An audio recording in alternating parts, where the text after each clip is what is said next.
Bumuhos ang get well soon messages para sa aktres na si Julia Barreto matapos malaman ng fans at kapwa celebs na ilang araw pala siyang na-confine sa ospital.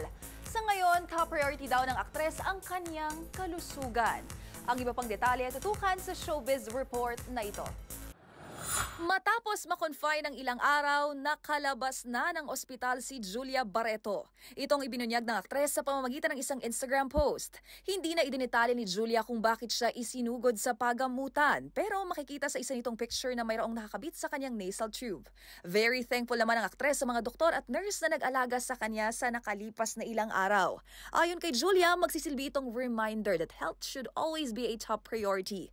Agad namang bumuhos ang well wishes mula sa fans at mga kasamahan ng aktres sa industriya, gayon din sa kanyang sister na si Claudia at mami na si Marjorie Barreto na masayang nakauwi na sa kanila si Julia at nagpaalala sa anak na health is wealth at more rest please.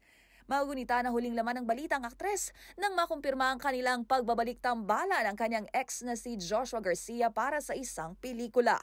At nito lang Marso, usap-usapan sa social media ang muling pagkukrus ng landas nila ng nakaalitang aktres na si Bea Alonzo kung saan ang dalawa nakitang nagtawanan at nagyakapan sa dinaluhang party.